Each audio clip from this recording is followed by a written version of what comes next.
Assalamualaikum warahmatullahi wabarakatuh. Kami dari kumpulan 4 bagi kursus Penghayatan Etika dan Peradaban telah menjalankan kajian tentang pendayaan pengguna Malaysia dalam tingkah laku pembelian masyarakat majmuk. Saya, Fatin Hana binti Abdul Rahman, akan menerangkan tentang pengenalan bagi kajian yang kami lakukan. Berdasarkan Matlamat Negara Transformasi Nasional 2050, Matlamat Malaysia adalah untuk menjadi sebuah negara yang berada di tangga teratas dunia dari segi sosial, ekonomi, kesejahteraan rakyat dan inovasi. Namun, pembangunan pesat oleh negara kita kini telah mengubah struktur sosial budaya dan struktur pasaran kini. Setiap perubahan yang berlaku telah memberi implikasi kepada rakyat Malaysia iaitu pengguna jika mereka tidak diberi kesedaran dan pengetahuan mereka sebagai seorang pengguna. Dengan adanya implikasi tersebut, mungkin kesejahteraan mereka sebagai pengguna akan terjejas.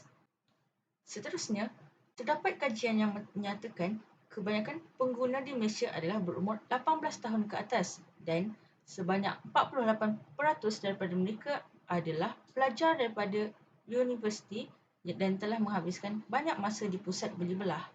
Oleh itu, pihak pemaju telah mengambil kesempatan untuk membina lebih banyak lagi pusat beli belah di sekitar universiti dan pertempatan belajar bagi meningkatkan tahap kepenggunaan dalam kalangan pelajar. Assalamualaikum warahmatullahi wabarakatuh. Nama saya Nur Syafina binti Ismail. Saya akan menyambung presentation untuk pengenalan tentang kajian ini dilakukan. Okey, kajian tentang tingkah laku pembelian masyarakat di Malaysia ini ada 4. Yang pertama, untuk menentukan tahap pendayaan pengguna Malaysia semasa melakukan aktiviti jual beli. Yang kedua, untuk mengkaji pola tingkah laku pengguna Malaysia semasa melakukan aktiviti jual beli. Yang ketiga, untuk mengenal pasti masalah yang dihadapi oleh pengguna semasa aktiviti jual beli dijalankan. Dan yang keempat, jika kita dah mengenal pasti masalah yang dihadapi oleh pengguna, so senanglah untuk kita menentukan kaedah untuk meningkatkan tahap pendayaan pengguna di Malaysia semasa aktiviti jual beli dijalankan. Okay, itu saja daripada saya. Bismillahirrahmanirrahim. Assalamualaikum warahmatullahi wabarakatuh. Nama saya Muhammad Ashraf bin Muhammad Nasri, nombor metrik DE 2032, dan saya akan menerangkan tentang sorotan kajian. Yang pertama daripada Raihan Muhammad Sanusi pada tahun 2020, bahawa iaitu KPDN HCP telah merekodkan sebanyak 11,182 aduan transaksi dalam talian sejak Januari tahun 2019 hingga 17 Jun 2020. Yang kedua, daripada bernama.com pada tahun 2020, menurut sebuah kaji selidik atas talian melibatkan 1,082 responden, terdapat 29% daripada pengguna tersebut menunjukkan belian dalam talian lebih mahal dan yang berkemungkinan disebabkan bekalan yang terhad ekoran dari penularan wabak pandemik yang sedang melanda negara. Poin seterusnya saya akan serahkan kepada rakan saya.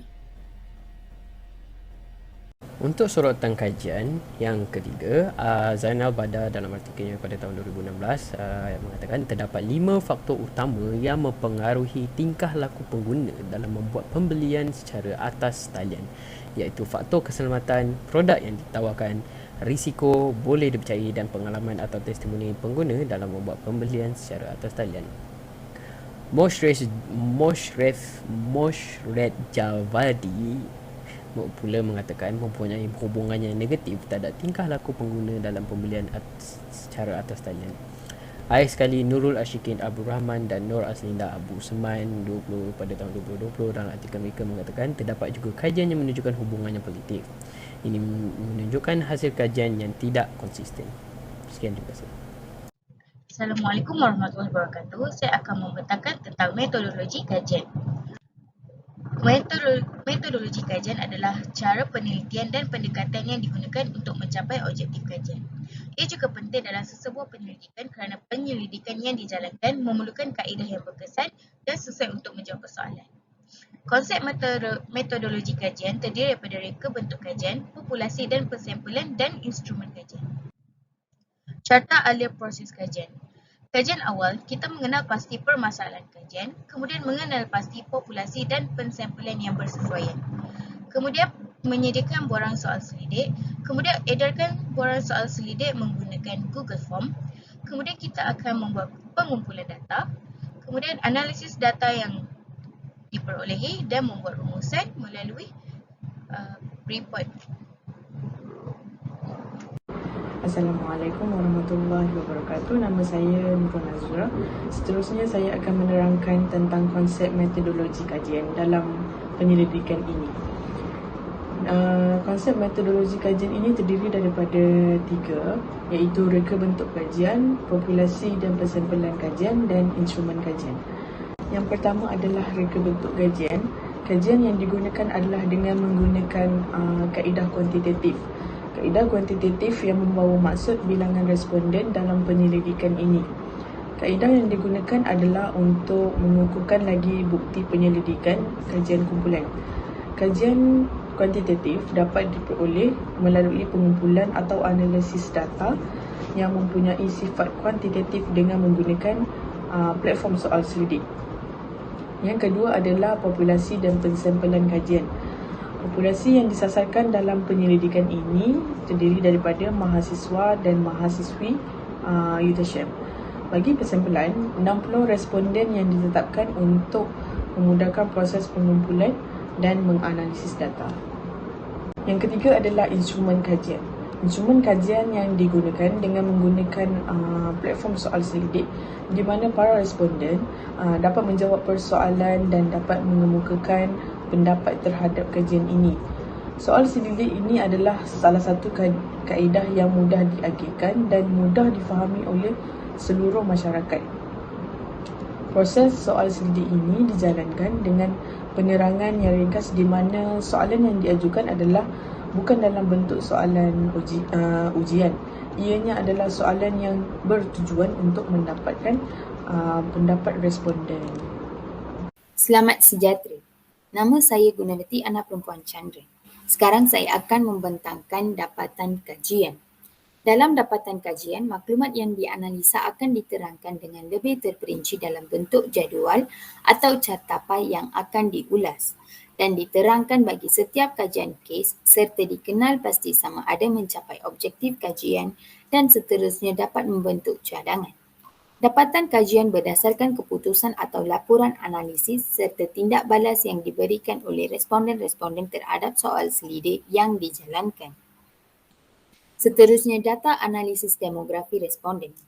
Dalam bahagian A, borang soal selidik diedarkan kepada seramai 60 orang responden.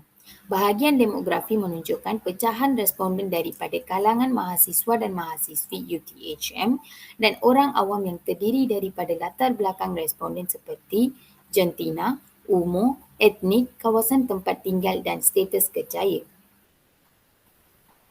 Raja dan jadual di atas menunjukkan demografi responden berdasarkan jantina mahasiswa dan mahasiswi UTHM dan orang awam. Daripada 60 orang mahasiswa yang disoal selidik, seramai 18 orang responden ialah lelaki iaitu bersamaan 30% dan 42 orang iaitu bersamaan 70% ialah responden perempuan. Seterusnya, cartapai dan jadual menunjukkan demografi responden berdasarkan umur. Daripada soal selidik terhadap 60 orang responden yang terdiri daripada umur 18 hingga 21 tahun, seramai 39 orang, bersamaan 63%. 22 hingga 25 tahun seramai 12 orang, bersamaan 12%. 26 hingga 29 tahun seramai 5 orang, bersamaan 8%, dan selebihnya 9 orang bersamaan 15% responden berumur 30 tahun ke atas. Selepas itu, cartapai dan jadual menunjukkan demografi berdasarkan etnik. Etnik Melayu mempunyai bilangan responden yang paling tinggi iaitu seramai 53 orang, bersamaan 88%. Bangsa Cina dan India mempunyai bilangan yang sama iaitu seramai 2 orang bersamaan 4% dan 3%. Lain-lain etnik seperti Brunei dan Dusun mempunyai bilangan yang seramai 3 orang bersamaan 5%.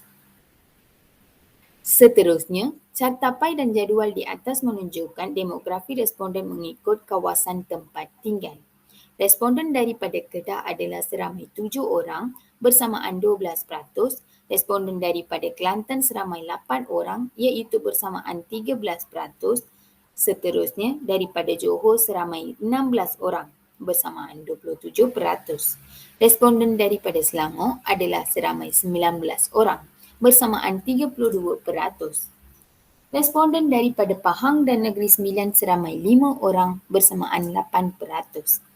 Seramai 60 orang dari negeri yang berlainan telah disoal selidik. Selepas itu, raja dan jadual di atas menunjukkan demografi responden berdasarkan status kerjaya mahasiswa dan mahasiswi UTHM dan orang awam. Daripada 60 orang mahasiswa yang disoal selidik, seramai 30% ialah responden yang belajar dan 70% ialah responden yang bekerja. Seterusnya, pendaya-upayaan pengguna. Jadual 4.21 menunjukkan nilai minimum bagi setiap item mengenai tahap pendaya-upayaan pengguna dalam kalangan masyarakat di Malaysia. Hasil kajian menunjukkan nilai purata minimum bagi analisis tahap pendaya-upayaan pengguna berada dalam kedudukan yang agak tinggi iaitu 4.7. Hal ini disebabkan oleh pembeli yang berhak mendapatkan maklumat yang lengkap tentang produk yang ingin dibeli di mana nilai minimum yang didapati adalah 4.89 iaitu pada tahap yang tinggi. Selain itu, sebagai pengguna, mereka juga sedar akan tanggungjawab sebagai seorang pengguna dan mencatatkan nilai minimum 4.72 iaitu juga pada tahap yang tinggi. Nilai minimum yang tinggi yang dicatatkan adalah 4.90 iaitu pengguna yang menjaga keselamatan data peribadi semasa proses jual beli. Di samping itu, nilai minimum yang paling rendah ialah 4.48 di mana sebagai pengguna, mereka berhak untuk memilih kaedah pembayaran secara tunai ataupun transaksi atas talian tanpa had pembayaran minimum atau maksimum. Oleh itu, didapati bahawa minimum bagi tahap pendaya-upayaan pengguna berada pada tahap yang tinggi iaitu 4.74 dan matlamat utama kajian tercapai. Berdasarkan pernyataan mengenai pembeli yang berhak untuk mendapatkan maklumat yang lengkap tentang produk yang ingin dibeli. Soalan bahagian B. 1. Seramai 56 orang responden yang memilih sangat setuju dan 4 orang responden memilih setuju dengan pernyataan ini. Soalan bahagian B. 2. Terdapat 43 orang responden memilih sangat setuju. 16 orang responden memilih setuju dan seorang responden memilih kurang setuju. Soalan B3, seramai 39 orang responden memilih sangat setuju, 13 orang responden memilih setuju dan 2 orang responden memilih tidak setuju. Pernyataan mengenai sebagai pengguna, menjaga keselamatan data peribadi semasa proses jual beli adalah salah satu aspek yang penting untuk mengelak berlaku kebocoran data peribadi. Seramai 54 orang responden memilih sangat setuju dan 6 orang responden memilih setuju. Itu sahaja daripada saya. Sekian, terima kasih.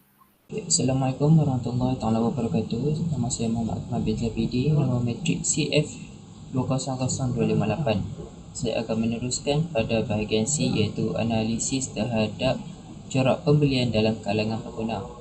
Soalan 1. Sebagai pembeli, saya membuat perbandingan harga dan kualiti sebelum membuat pembelian dan harga min yang kami dapat ialah 4.26. Soalan 2. Sebagai pembeli, saya mengutamakan produk keluaran tempatan berbanding produk luar negara dan min yang kami dapat ialah 3.7.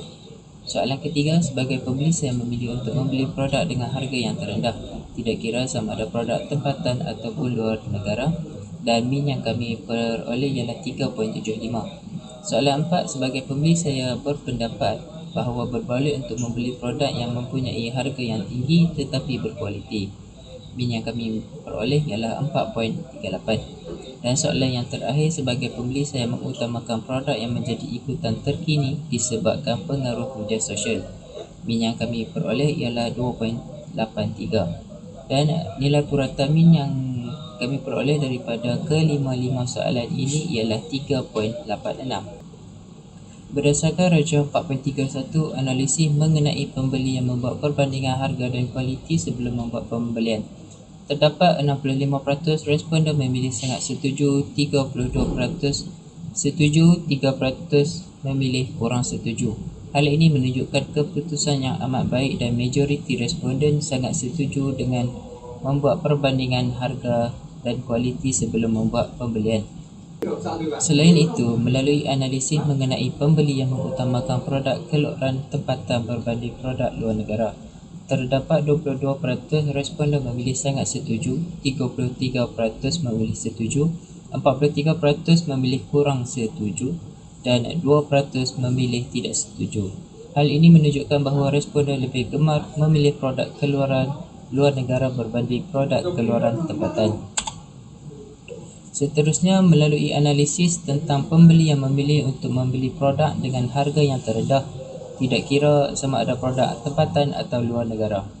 Terdapat 22% responden memilih setuju, 39% memilih setuju, 23% memilih kurang setuju, 8% tidak setuju dan 3% sangat tidak setuju. Hal ini membuktikan bahawa pengguna memilih untuk membeli produk yang lebih murah tidak kira sama ada produk tempatan atau luar negara. Melalui analisis tentang pembeli yang berpendapat bahawa berbaloi untuk membeli produk yang mempunyai harga yang tinggi tetapi berkualiti, terdapat 52% responden memilih sangat setuju, 33% memilih setuju, 13% memilih kurang setuju dan 2% memilih tidak setuju. Hal ini menunjukkan bahawa pengguna lebih mengutamakan kualiti sesuatu produk walaupun perlu bayar dengan harga yang tinggi. Akhir sekali, melalui analisis tentang pembeli yang mengutamakan produk yang menjadi ikutan terkini disebabkan pengaruh media sosial, terdapat 10% memilih sangat setuju, 20% memilih setuju, 32% memilih kurang setuju, 20% memilih tidak setuju dan 18% memilih sangat tidak setuju. Oleh hal yang demikian, terbukti bahawa pengguna tidak memilih sesuatu produk berdasarkan pengaruh media sosial dan menjadi ikutan pada masa kini. Analisis terhadap masalah pengguna. Bahagian D. Soalan 1. Saya mendapati sukar untuk membuat keputusan pembelian sekiranya harga produk tidak disertakan di dalam iklan. Min yang kami peroleh ialah 4.43. Soalan 2. Saya merasakan sukar untuk meneruskan keputusan pembelian sekiranya produk yang ingin dibeli perlu membuat pertempahan, iaitu pre-order. Dan nilai min yang kami peroleh ialah 4.23. Soalan ketiga, saya merasakan bahawa proses untuk meminta ganti rugi agak sukar sekiranya barangan yang dibeli mengalami kerosakan. Min yang kami peroleh ialah 4.13. Soalan keempat, saya pernah membeli satu produk dan mendapati produk tersebut tidak sama seperti yang diiklankan oleh penjual. Dan min yang kami peroleh ialah 4.45. Dan soalan terakhir, saya pernah membeli produk yang tidak menepati tahap piawaian keselamatan walaupun telah melalui proses pengawalan kualiti oleh sesebuah badan organisasi tertentu. Dan min yang kami peroleh ialah 3.70. Dan nilai purata min bagi keseluruhan ialah 3.19. Melalui analisis tentang pembeli mendapati sukar untuk membuat keputusan pembelian sekiranya harga produk tidak disertakan di dalam iklan. Rujuk pada rajah 4.41, terdapat 56% orang responden yang memilih sangat setuju, 32% memilih setuju, 10% memilih kurang setuju dan 2% memilih tidak setuju.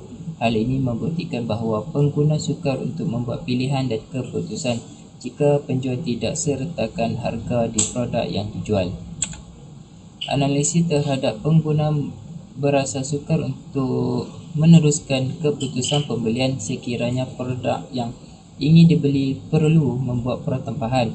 Rujuk Rajah 4.42, terdapat 42% orang responden memilih sangat setuju, 40% responden memilih setuju dan 18 memilih kurang setuju. Hal ini menunjukkan bahawa pengguna merasa sukar untuk meneruskan proses pembelian sekiranya pengguna perlu membuat pertempahan. Analisis mengenai pengguna merasakan bahawa proses untuk meminta ganti rugi agak sukar sekiranya barangan yang dibeli mengalami kerosakan. Rujuk Rajah 4.43, terdapat 49% memilih sangat setuju, 30% memilih setuju, 13% memilih kurang setuju, 3% memilih tidak setuju dan 5% memilih sangat tidak setuju. Hal ini menunjukkan bahawa proses untuk meminta ganti rugi adalah sukar jika produk yang dibeli mengalami kerosakan. Namun ada juga sesetengah penjual yang senang untuk menukarkan barangan yang rosak kepada yang baru. Melalui analisis mengenai pengguna yang pernah membeli produk yang tidak menepati tahap piawaian keselamatan walaupun telah melalui proses pengawalan kualiti oleh sesebuah badan organisasi, terdapat 37% responden memilih sangat setuju, 20% memilih setuju, 18% memilih kurang setuju, 8% memilih tidak setuju, 10% memilih sangat tidak setuju. Hal ini menunjukkan bahawa pengguna menitik beratkan piawaian keselamatan manakala sesetengah pengguna tidak ambil berat tentang piawaian keselamatan dan boleh menyebabkan berlakunya lintas pintas dan tercetus kebakaran. Assalamualaikum dan selamat petang. Nama saya Muhammad Zafri bin Mazlan dan nama matrik saya adalah CF200-265. Okey, hari ini saya akan membentangkan tajuk iaitu kesimpulan. Tuntasnya daripada laporan yang bertemakan cabaran kelestarian, etika dan peradaban yang bertajuk Pendaya Upayaan Pengguna Malaysia dalam Tingkah Laku Pembelian Masyarakat Majmuk. Kajian ini secara di lapangan di mana maklumat dan data-data diperolehi daripada edaran responden yang diagihkan secara atas talian iaitu Google Form.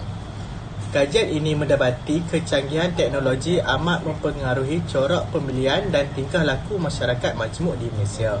Dapat dikelaskan kepada beberapa kategori seperti dalam responden telah diedarkan. Dapatan daripada responden ini menunjukkan iaitu pada bahagian B adalah cenderung kepada pendaya upayaan pengguna berada dalam kedudukan tertinggi iaitu min 4.7. Ia kerana kesedaran pengguna untuk mendapatkan hak di atas pembelian. Manakala pada bahagian C adalah analisa terhadap corak pembelian dalam kalangan pengguna, kami mendapati nilai purata min ialah 4.19.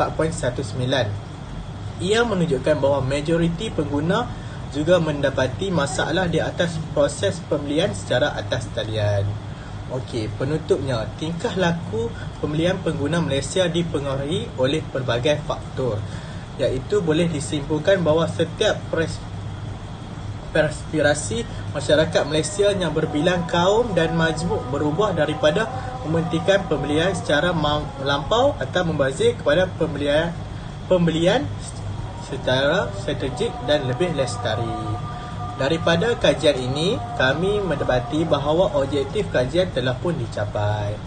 Okey, sekian, terima kasih daripada saya Muhammad Zafri bin Mazlan dan saya akan tamatkan sesi pembentangan pada hari ini. Terima kasih. Assalamualaikum warahmatullahi wabarakatuh. Saya Muhammad Alif Imran bin Jamari, CF200246. Jadi saya akan teruskan untuk bahagian yang terakhir iaitu cadangan. Jadi untuk tema pendaya upayaan pengguna Malaysia dalam tingkah laku pembelian masyarakat ini, ia mempunyai kebaikan dan keburukan dalam pembelian secara atas talian.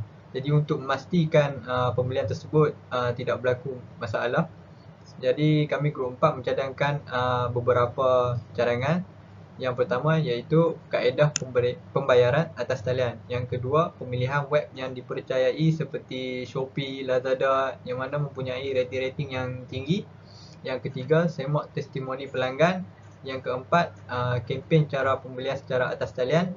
Yang kelima, menyediakan laman web untuk semakkan maklumat peniaga. Dan yang keenam, semak terma dan syarat pembelian. Jadi itu saja daripada grup kami, grup 4 yang bertemakan pendaya upayaan pengguna Malaysia dalam tingkah laku pembelian masyarakat majmuk. Sekian, terima kasih.